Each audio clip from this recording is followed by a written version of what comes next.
Now we go to turn 4. This is May 18th and 19th of 1942. And this time the German player lays out all 6 interdiction chits. 4 of them are placed on the eastern approach to Kharkov. 2 are deployed in the south.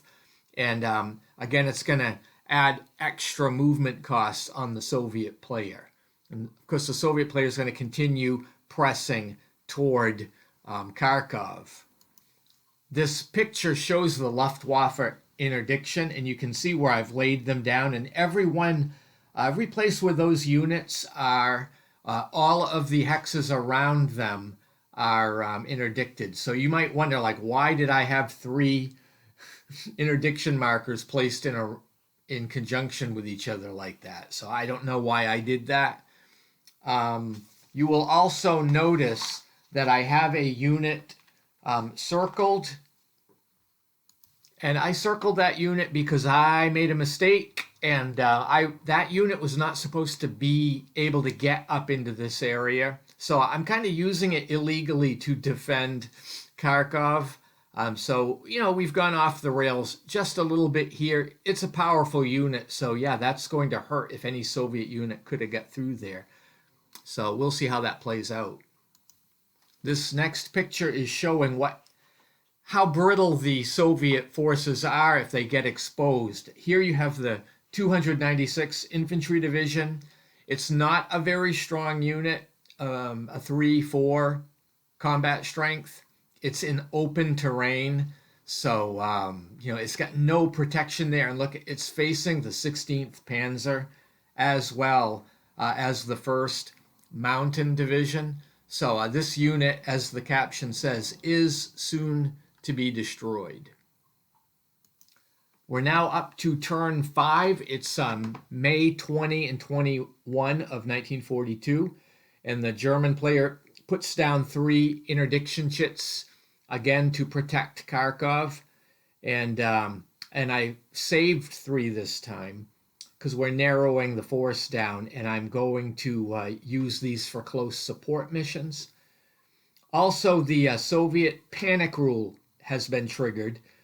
The Soviet counterattack has moved beyond now the training and level of preparation that they had, so now it forces panic and a loss of cohesion.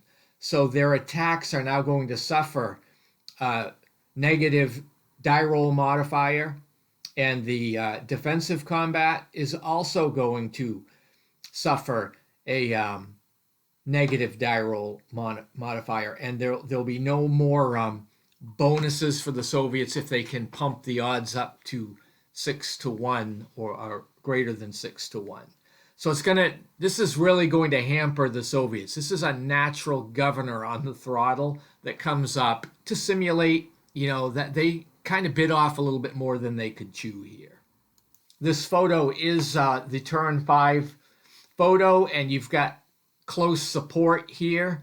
This Luftwaffe unit is now not doing interdiction here, but it's supporting the attack of the 16th Panzer and the 100th Jaeger and the 1st Mountain Division against the Soviet 351st Division. So the close air support effect basically gives the German player a positive die roll modifier in the combat. So, the 351st Infantry Division is in a lot of trouble here.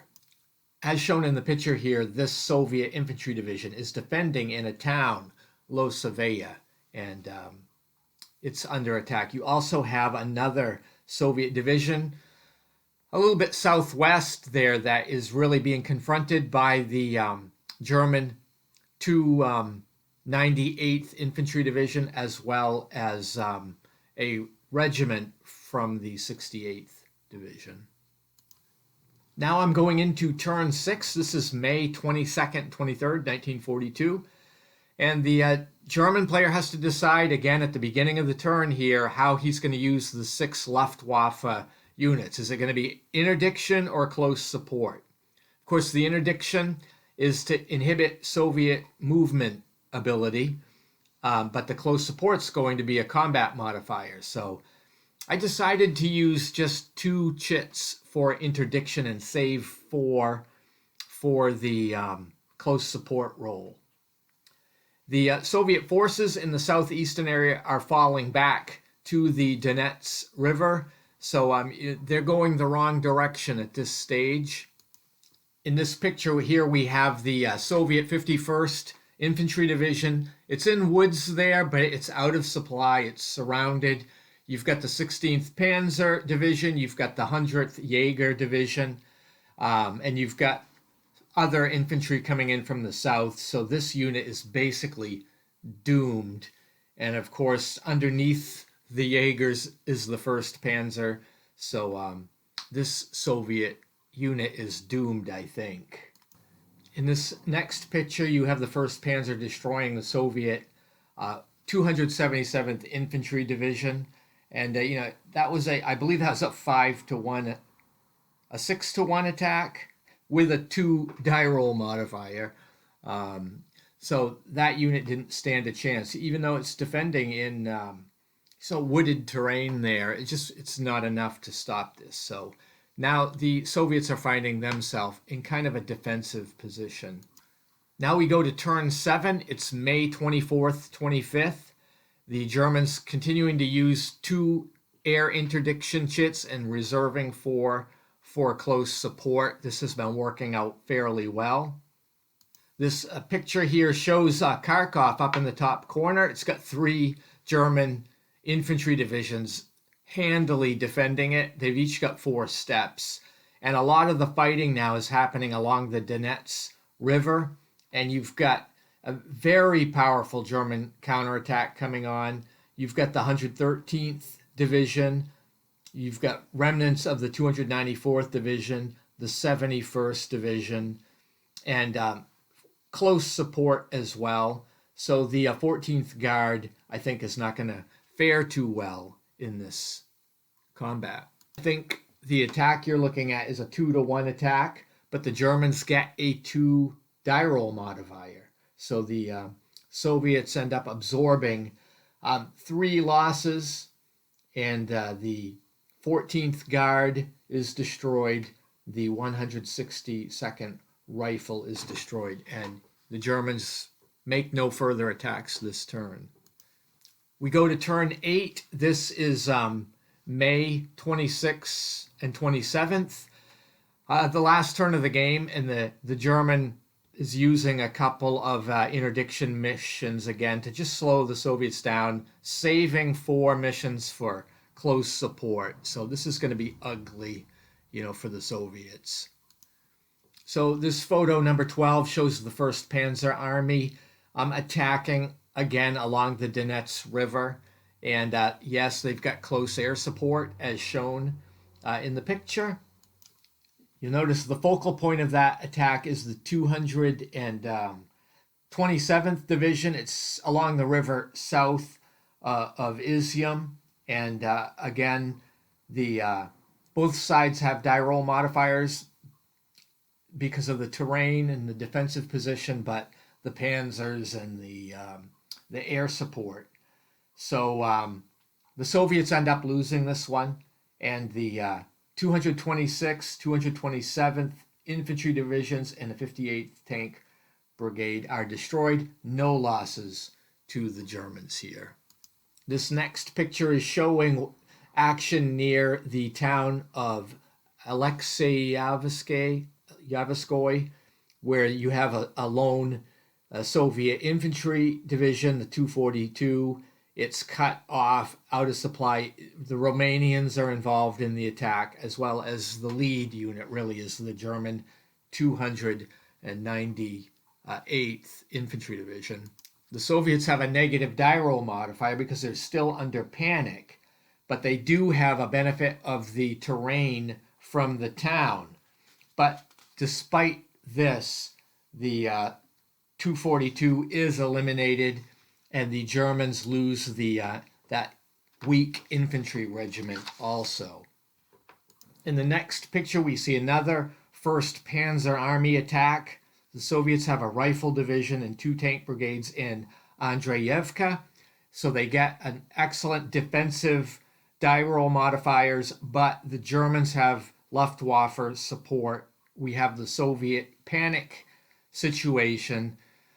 So, the Germans get a 1-to-1 odds here, but the attack ends up being repulsed. So this one finally went the Soviets' way, and the 100th Jaeger Division suffered a step loss from this.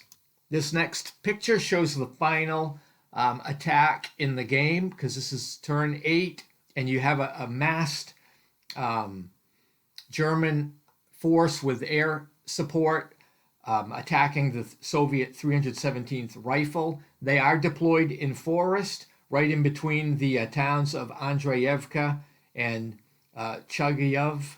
And the Soviet player also has the 341st and the 106th Division in support. And this attack's 1-to-1 odds. But again, because of the die roll modifiers, we end up having both sides taking a step loss. So the Soviet 103rd is eliminated. So this picture shows like what that last battle was like. This last picture is an overview of the map at the end of the game. You can see Kharkov in there. That's defended very well, and the Soviets are nowhere near it. The Soviet player lost 28 steps in this game, so that's 28 victory points for the Germans. The Germans have lost 7 mechanized steps, which is 14 victory points. These are much more valuable units. And they've lost 13 non-mech steps for another 13 victory points, and that's a total of 27 victory points. So the Soviet player wins. For the German player to win against the 27 Soviet victory points, they would have needed a total of at least 34 of their own victory points. So even though the Soviets didn't capture their objective here, they were able to put up a manageable enough battle to at least, redeem themselves somewhat. And, no doubt this will affect the upcoming German offensives towards Stalingrad. Anyway, that brings us to a close, and I thank you for watching, and I hope you have a great day.